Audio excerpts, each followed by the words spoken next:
Here are the required items you need to do this project. You need some cookie cutters, a little piece of sandpaper, images printed on regular copy paper or printer paper from a laser printer, DecoArt DuraClean satin varnish or Mod Podge,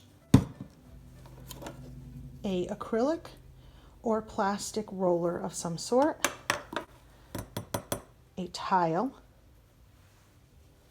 the type you find in home projects. You can buy them at stores that sell DIY and big box home stores for under $1, a thing of twine, a straw, a toothpick, and Sculpey Original white clay. I would recommend the 1 pound box.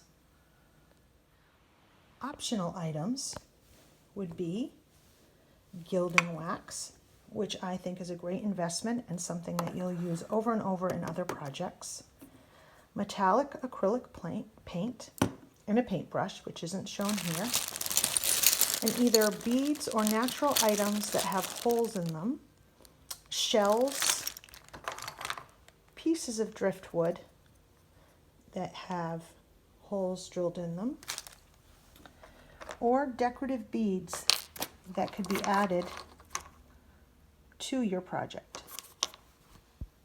And a paintbrush, which isn't shown here, and either beads or natural items that have holes in them, shells, pieces of driftwood that have holes drilled in them, or decorative beads that could be added to your project.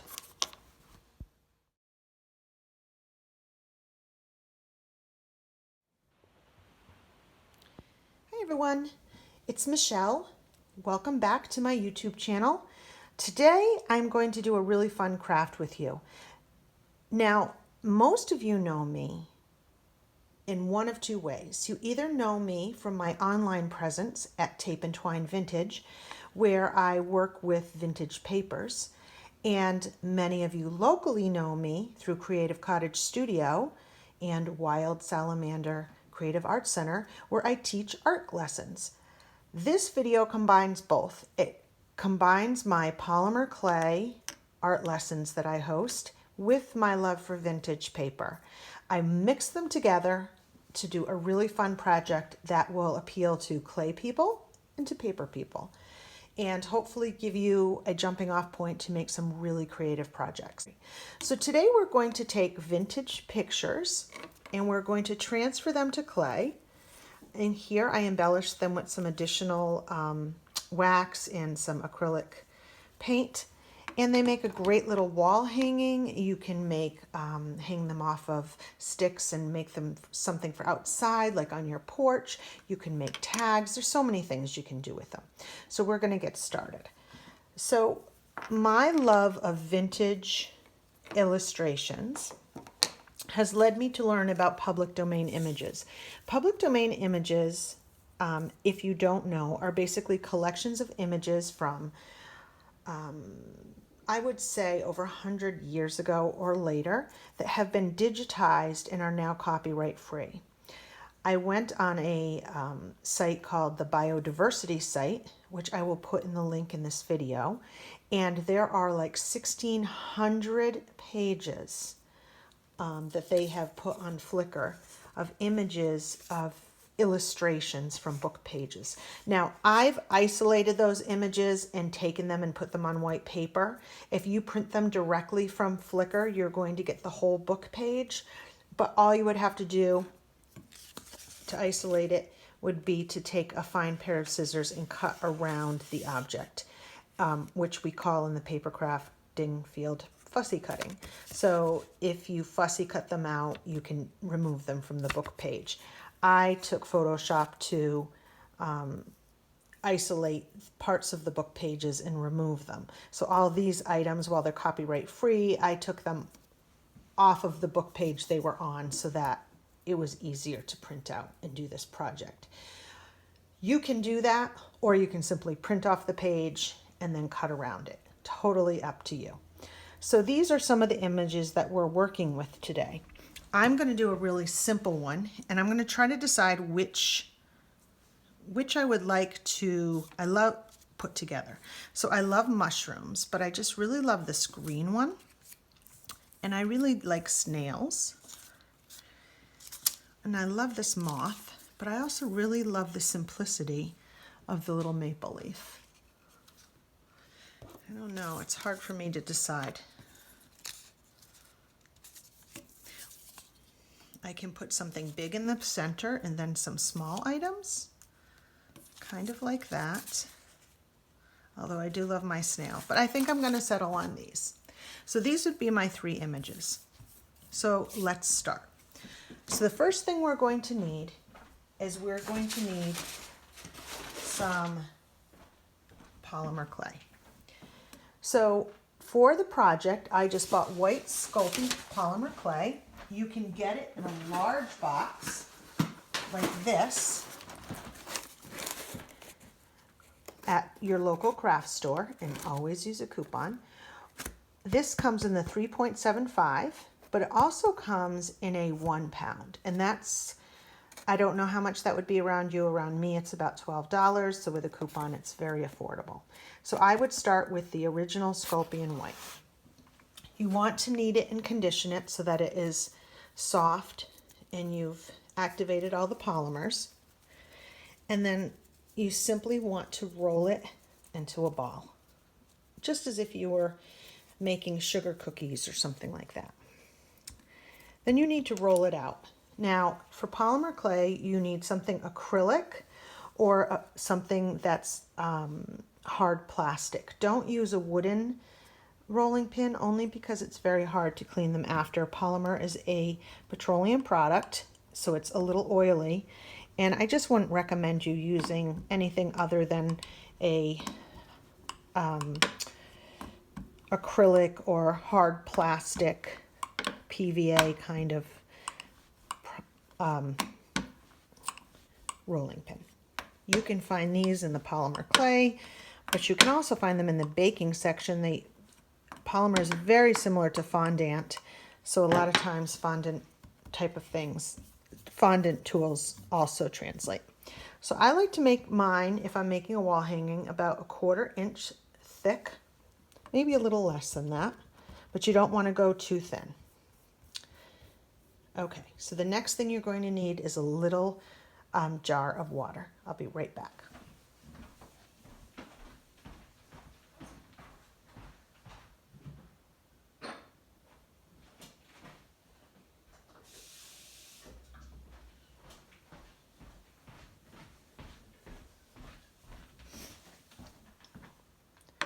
Okay, so we're going to work first with,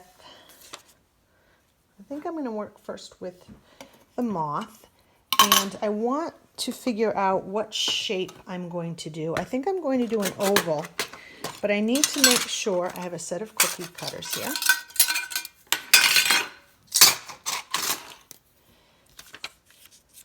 I want to make sure that I can get it big enough, and I do not believe I can. I believe the moth is too big. So maybe what I'll do, maybe I'll do a smaller moth just for this particular demonstration. Okay, so let's use this moth instead. Or, let me think about this. Yep, I'll use the moth. Okay. So we'll just use this just so that it's easier for demonstration purposes. And you can decide what shape you want to put around. I think I'm going to want to put around a circle.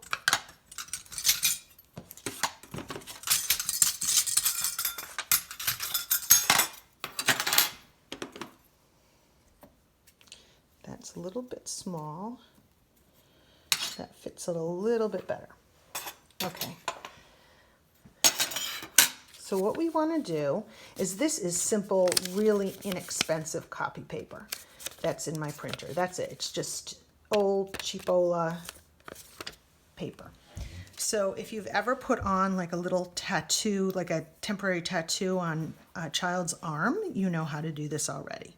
You're going to take a little bit of water and you're just going to make a very thin layer of water. Not too much, just on the top of the clay.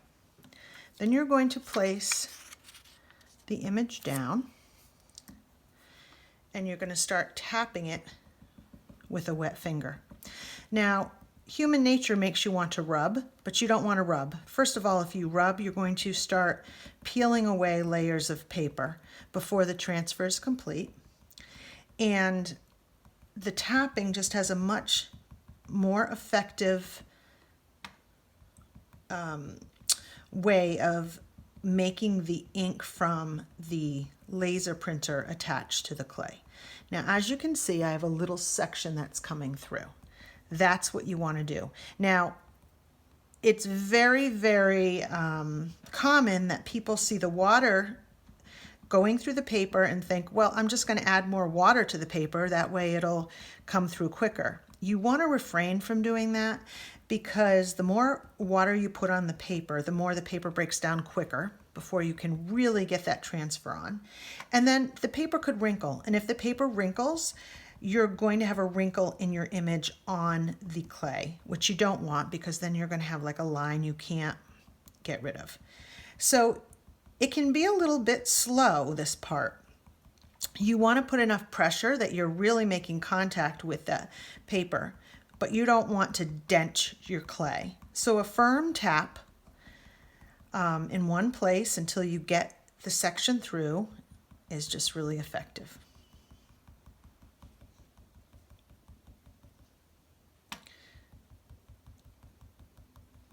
You want to make sure you're concentrating on the edges, and you want to tap until your finger feels dry, until you don't feel like you have any more water on your finger. You don't want to keep going back and forth to your pot of water every couple of seconds. You want to make sure that you are not oversaturating your paper. You're going to see your paper start breaking away, start pilling up, and that's totally fine. Your paper's just starting to break down, which is okay. And I'm going to show you up close what this looks like. So up close, you can probably see the paper is pilling. You can see the edge of my image, and that's really what you want to make sure you have. You want to make sure that you can see the edge of the entire image, just like that. You want to make sure that you can see all the different parts. Okay, so that's the first part of this project. Now, I like to put them on these little tiles. These tiles cost less than 20 cents at the home improvement store. You can get them at thrift shops. You can get them at recycle stores. I like to make my medallions or whatever you want to call them on here and then bake directly on this tile. That way, as you're working with it, you don't have to keep peeling it on and off, which could distort the picture. So we are ready now to do the cookie cutter. And we've determined that this is the size.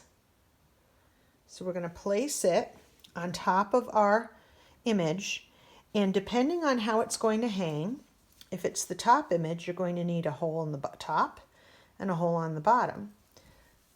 If it's in the middle, the same thing. If it's on the bottom, you're only going to need one hole. Hello. Okay, so we're going to press it down just like we would if we were making a cookie, a sugar cookie. And if some of the paper gets caught under there, that's totally fine.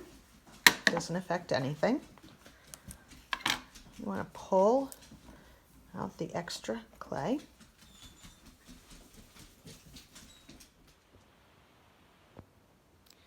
Okay, we've cut out our shape. We have our extra clay aside. Now we can start removing our transfer. And you're just going to start peeling away the paper like this.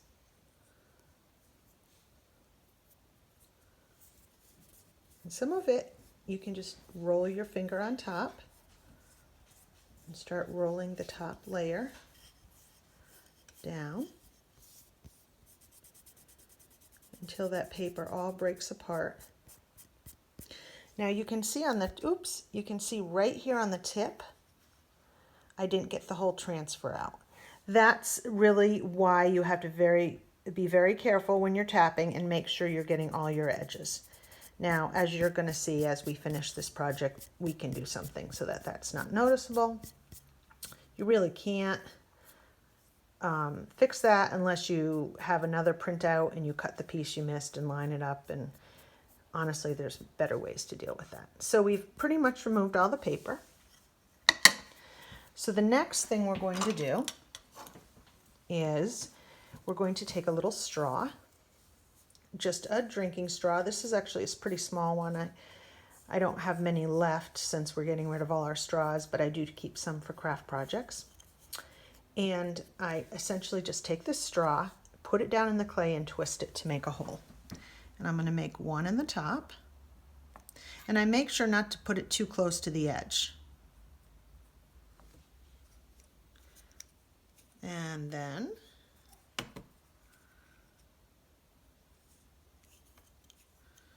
I do one at the bottom. I'm going to come around here now with my finger, and I'm just going to smooth those edges because I like to gild my edges, and if they're smooth, it's going to be easier to gild them. And I just want a more polished looking project. So I'm just going to take my fingers and smooth that out. Now I still see sort of a white residue on my wings. That is the extra paper that's still in there. You can gently take a little bit of water and rub on top and try to rub that residue away.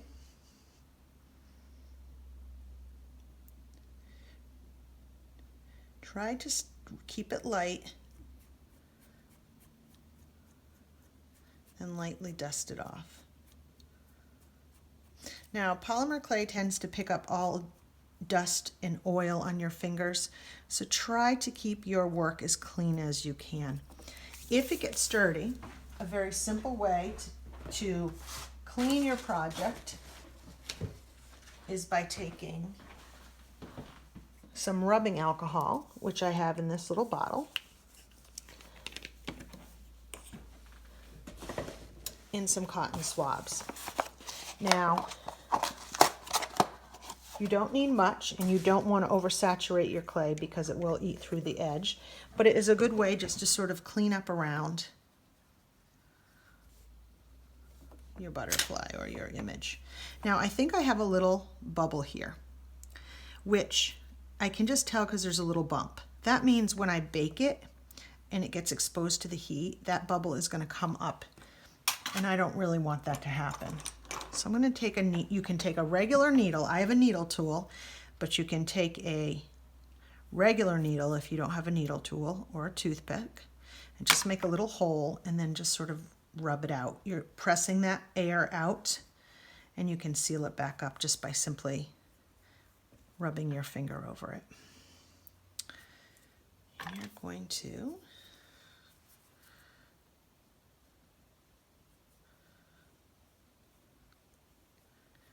So our first medallion is done. So we'll put that medallion aside, and I'm going to work on my second one. Now my second one is this mushroom. Now, I like an oval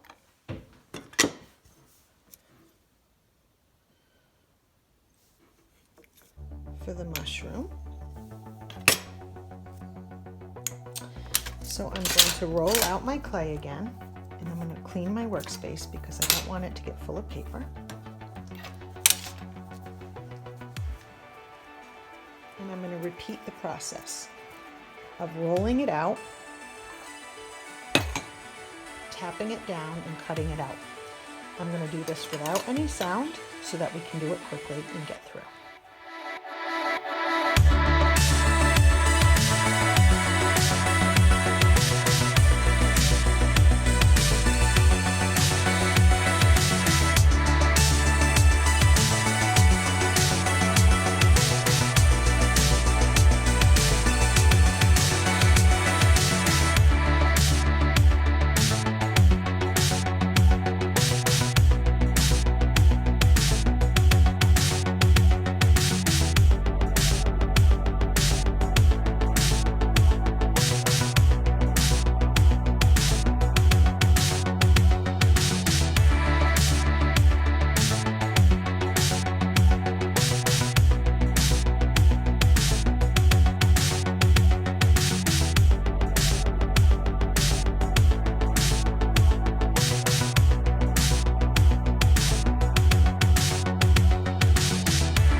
So I have 4 little images transferred to clay, ready to be baked. We're going to stick them in the oven, and I will see you back here in 15 minutes. Okay, so here is one of our medallions out of the oven. I'm going to pop it off of the tile. They are very, very hot when they come out of the oven. I'm going to move the tile over here.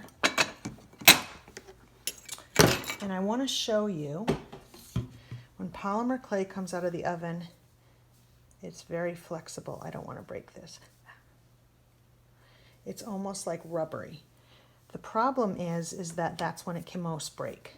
So you can just keep it on the tile and cool it down. It'll probably take an hour. Or if you're impatient like me, you get some ice water in a plastic container and you put it right into the ice water. Now I'm going to go pop off the other ones and put them in the ice water as well. We have our maple leaf, our snail shell, and our moth. So the ice water cools the clay right away. It also makes the clay seize up, which in some circles has been talked about making it even stronger. I'm not sure whether it does or does not, but it doesn't hurt it. And I'm also going to rub the front at the same time because we still have some of that paper residue. So this is a great time to do that since they're so wet. And I can feel them getting so hard. If you may notice, the color's really deepened in the oven. So that's why when you are using some kind of a image, you want to make sure that you're using something with high contrast and good colors.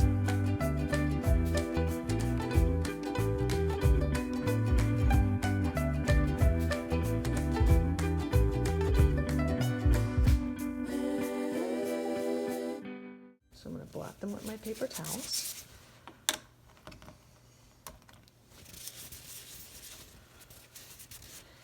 Now, do you see there's like some dirt right there? We're going to look at that in a minute.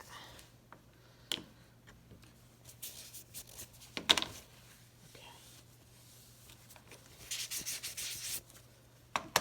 So I'm going to dry these the best I can. Now listen to how hard they are.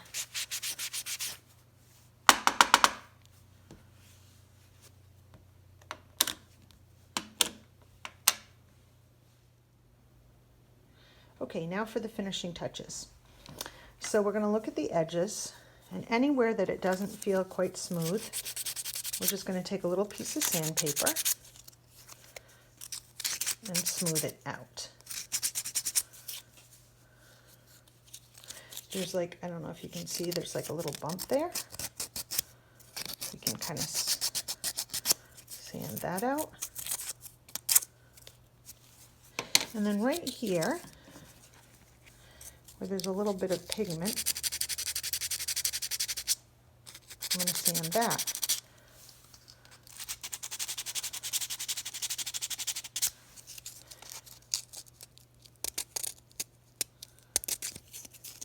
And that will help get rid of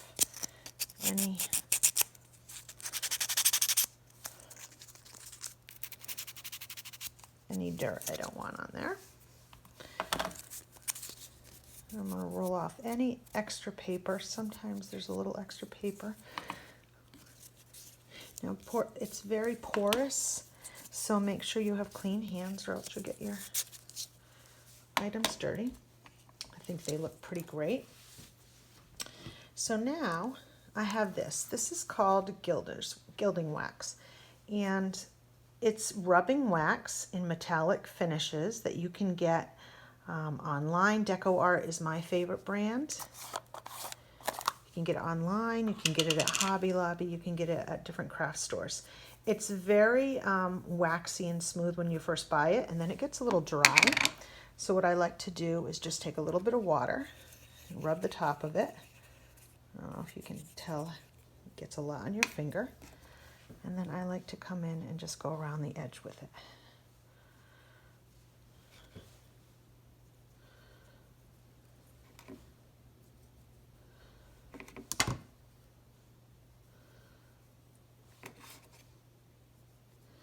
I like to gild the edge.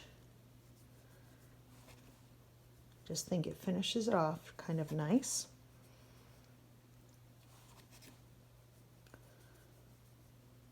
I'm going to just leave that like that. I'm going to do this one now. You might have to add a little bit more water.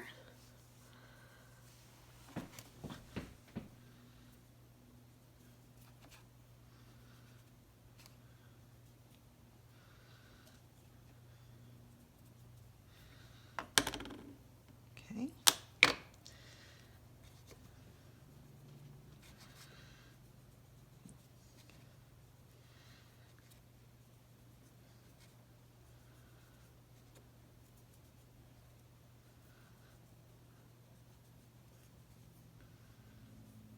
Okay, and then here's my last one. Now you can just simply put a nice coat of varnish on, or if you're like me who can't leave anything alone, you might want to add a little extra details. So I have one of the things that you will use a lot in clay are styluses, which are little tools with balls at the ends. Hands, you can get those cheap online. Those also work. I like to take that and some inexpensive acrylic paint. I have gold here and silver, and I think I even have some copper that I'm going to grab.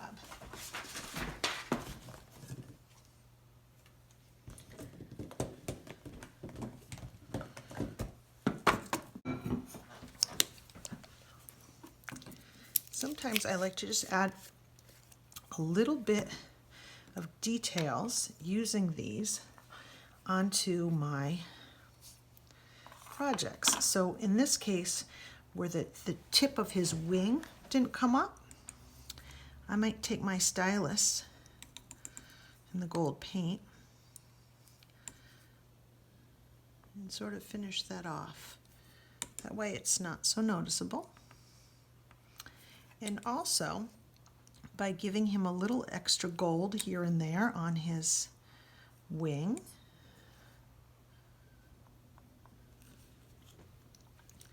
it's really going to show up nicely afterwards. So let me see if I can do this on camera. It's a little hard to do up close. I'm going to put a little bit of bronze. Ooh, that's a lot of bit of bronze, more than we needed. And I'm going to make little dots on the bottom of his wings, which are probably hard to see in the camera right now, but I will show you up close in a minute.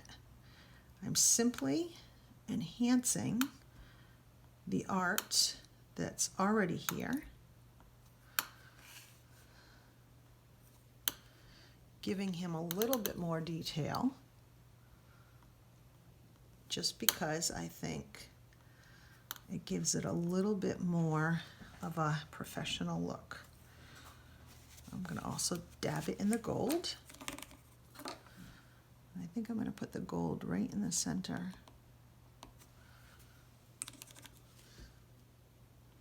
Of that wing.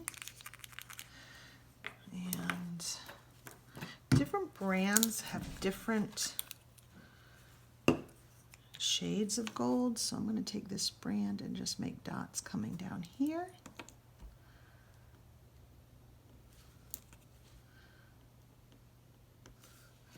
And then I think on his body, I might make it just a gold right in the center, like that. Let me see if I can show you up close. Little gold accents that I put on him. I actually could put a little accent in both of those. I might just put a little bit of gold on this dark because I think it'll show up really nice. I'm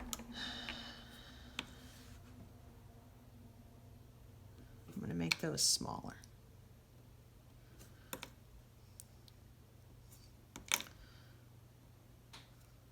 Now you don't have to do this. I just find this fun. I find this a really neat little extra part of the creative process. Okay, so now on, oops, did I just smudge that? I did just a little bit, so let me just go back in. The great thing about acrylic paint is if you get to it right away on polymer clay, you can just wash it right off. Okay, let me just go back in there and get that done.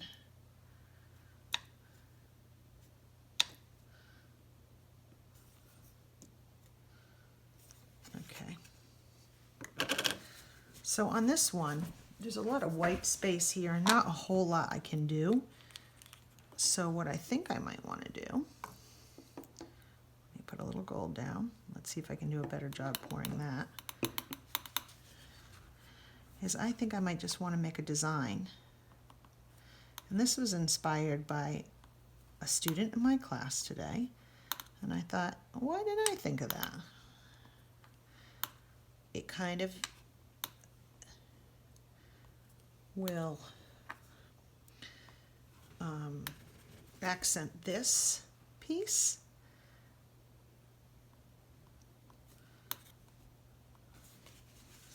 Without, I'm going to throw some copper in there.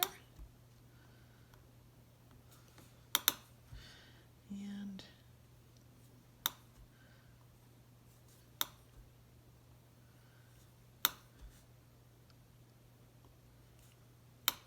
a little more of a design here.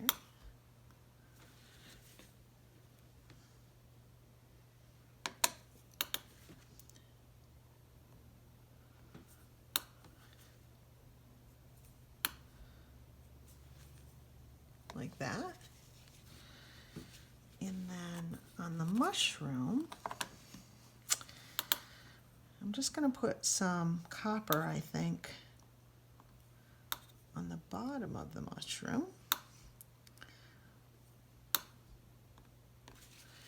And maybe just a little bit of gold accents, not too much.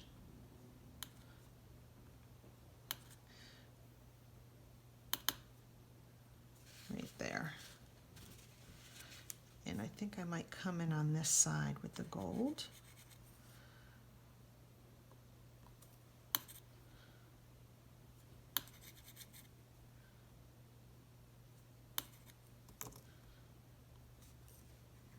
I'm going to need a little bit more.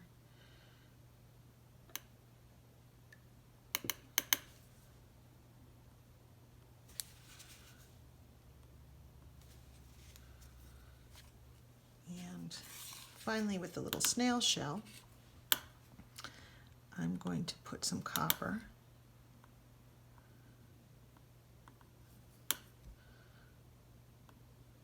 just like that. Because every one of them has a little bit of a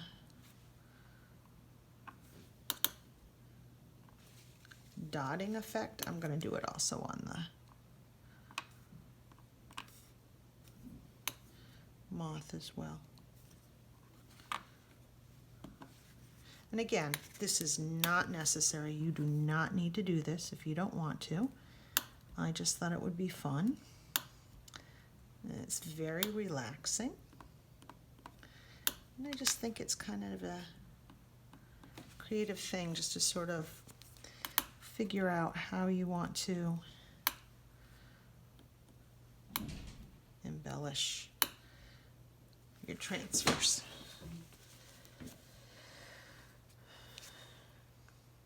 I might want to just do a little bit of a V right here.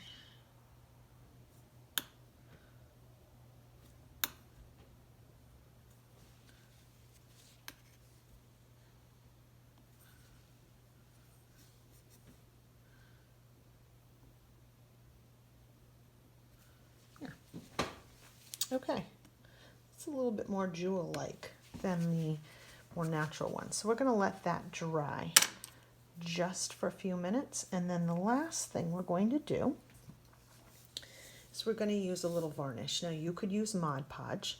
That's okay for the coating of polymer clay, but just know that it's not permanent. If you put it outside and under hot situations, it can get sticky. So if you made something, let's say, to hang off the mirror of your car gets very hot in the summertime, it could get very sticky. I like the DuraClear Satin Varnish much better. And you're just going to take a flat brush, make sure your items are dry, which I'm not so sure mine are, so I don't want to do them yet. And you're just going to take a little light coating. It's going to bring out the colors so much. So we're going to let this dry for a minute, and then we will be right back. Okay, we're in the home stretch now, so I'm just going to pour a little bit of DuraClear on my tile. Let's start with the mushroom and see if you can see how the varnish really brings out the color and detail in the mushroom. And I'm going to go really gently over those painted spots because I really don't want, even though it's dry, I don't want to mess that up. I'm just going to make a really small, thin coat.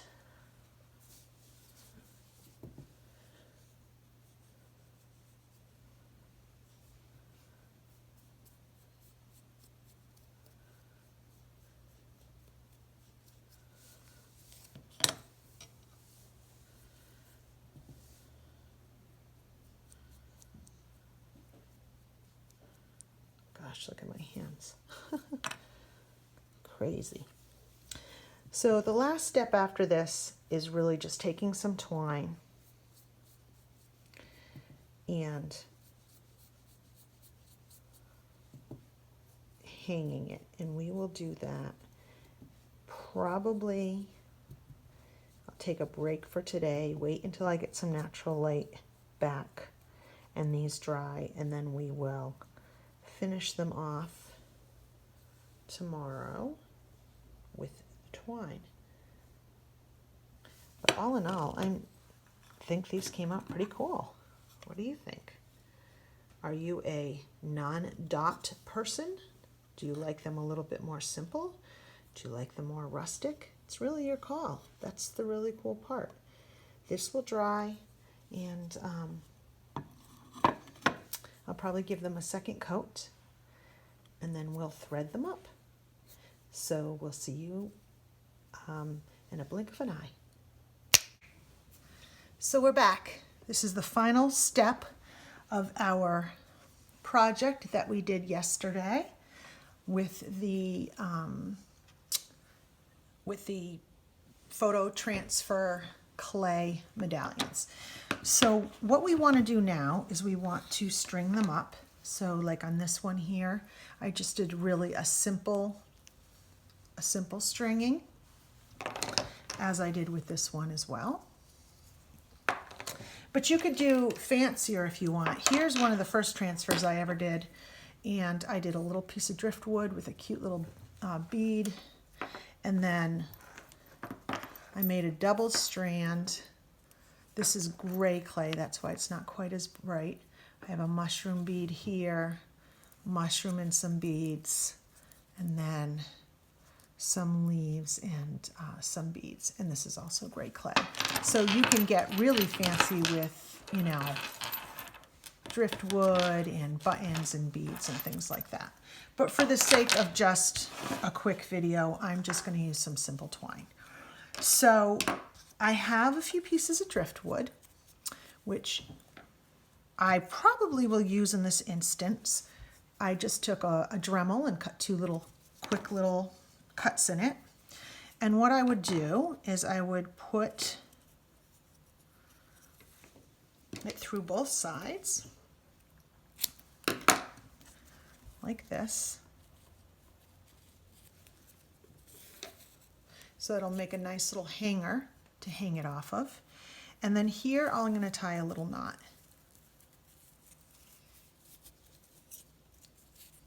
And you can make that hanger how big or small you want. It doesn't really matter. And then I will tie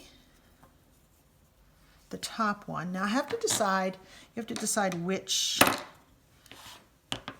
order you want it. I guess I think I'm going to do that because I like the idea of the round, oval round. So we'll start with the moth, and I'm simply going to go through the center, and I want this to hang flat. So I think what I might actually do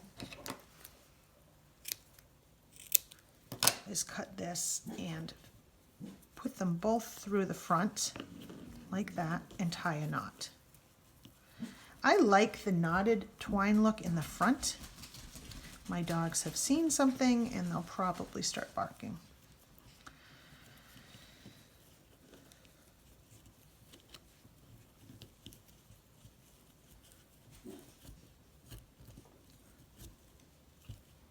So I like the knot in the front, and I'm going to tie one more knot because I just don't want it to go through. Make it just a hair bigger. And then I'm going to trim that off. See that? So I have my tie, which I can make bigger depending on how I want to hang it.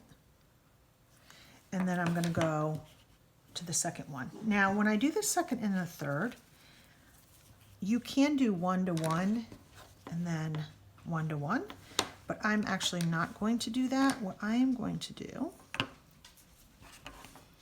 is I'm going to thread the whole thing.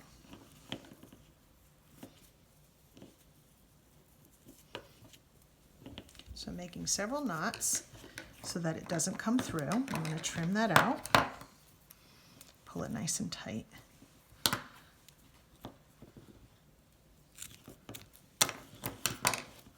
Trim it out. And then I'm going to go over and come into the hole and then go back out. Oh no, this is the wrong order. I have to do the mushroom. So I'm going to go through the mushroom and then out the bottom. Be careful because twine, if you're using twine and you don't get the whole thing through, it starts like separating.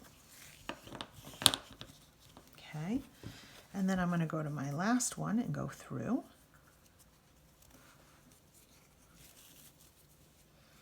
And then through the bottom.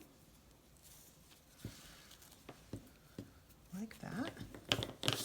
Put here. And then if I didn't make a hole down here, which I probably shouldn't have if I just wanted to have a straight 3, like in this, see there's no hole on the bottom. But I did, because I wasn't sure which order I think I wanted to be in, or I wasn't paying attention, one or the other. It could have been any either. You can hang some natural items at the bottom, which I really like because it gives a real natural feel. So I think what I'm going to actually do is pull the shell through, and then I'm going to go through the bottom of this driftwood piece. And it would have been cute if I had a cute little bead to put it through, but I don't have one right now, so I don't have one handy, so I won't do it. But I could have simply had a bead here on the bottom. That's okay, I don't mind that. And then I'm going to make a bunch of knots. Now, what I could do is make the knots loose so that I can go back in and add a bead later if I want, so maybe I will do that. Chances are, once I finish this project, though, I will not go back in. But that's okay, because, you know, everything on this particular one is very natural, so I think I'll probably keep it just really natural. I'm going to do one more and get these together so that they're nice and thick. You don't want it to go through the hole. So then, what you end up having is this really cute, very natural wall hanging. Isn't that cute? And if you can picture it on your wall, it'd be 1, 2, 3, and then it would be in this. I might even want to put this like on a porch in the summertime or the fall. It's really cute. So here's the thing with this. Because we have varnished it and it is polymer clay, you could put this out outside. Now I'd probably put it on a porch that has an overhang only because we have paint on it, and in the sun I don't know if these will fade. They could, I'm not sure, but I do know polymer clay is pretty weatherproof, and I think this would be a perfect little decoration to go like on a porch or you know, hanging outside in a little pergola or, you know, a gazebo or something like that. So that is the way that we end that one. Now I could have added this little guy on. I think that's why I had the last one, but I kind of like this better. I'm kind of a big fan of 3s when it comes to artwork, and I don't know, I just felt a little bit too much. I like the natural element at the bottom. So that's pretty much it. I'm going to end the video by showing you a big one that I made. It was a sample that I made for a teen class that I taught, and I just want to give you an idea of the fact that you can do more than just a long string. Keep in mind too, this would be great at Christmas time to make Christmas ornaments out of. You could do Christmas transfers and not have a hole in the bottom, or you could have a hole in the bottom and have a bead. I mean, this would be a wonderful project to do for holiday ornaments, for gift tags, for all sorts of things.